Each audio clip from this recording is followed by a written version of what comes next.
অচেনা অজানা এক বাড়ি। একদিন হারু মাঠ থেকে যাচ্ছিল, যেতে যেতে তার চোখে পড়ল এক বড় দোতলা বাড়ি। সে থমকে পড়ল। হারু বলল, এই বাড়িটা আবার কার? এইটা দিয়ে যাচ্ছি, একবারও চোখ পড়ে নেই। আজকে আর নয়, বাড়ি চলে যাই, অন্যদিন এসে দেখব। পরের দিন আবার সে মাঠে এলো। সে দেখল যে এক গাছের গোড়ায় শামু বসে আছে। হারু তার কাছে গেল।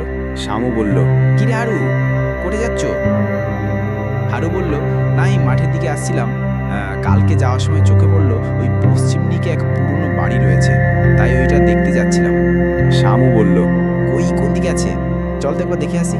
বলে দুজনে সেই বাড়ির দিকে রওনা দেয়। হারু বলল, ওই দেখ শামু, ওই যে বাড়িটা দেখছিস, ওই বাড়িটার কথা বলছিলাম। শামু বলল, হ্যাঁ, তো ওইখানে এক পুরনো বাড়ি আছে যে আমিও জানতাম না, চল একবার ওইখানে যাওয়া যাক। এই বলে দুজনে সেখানে যায়, ওই বাড়ির ভিতর। সেইখানে দুজনে গিয়ে দেখে বাড়িটা একদম নষ্ট হয়ে গেছে। কোথা দিয়ে ভেঙে পড়েছে, কোথায় শ্যাওলা ধরেছে, আর দেয়ালগুলো ফাটল ধরে গেছে। হারু বলল, দেখ বাড়িটার কি অবস্থা হয়েছে, যেন মনে হচ্ছে বহু পুরনো দিনের বাড়ি। এই বাড়িতে আদেও কেউ কি থাকে? শামু বলল, চল আজকে চলে যাই, কালকে নয় আসবো। এমনি তো সন্দেহ হয়ে আসছে, কে জানে এই বাড়িতে কেউ আছে বা নেই।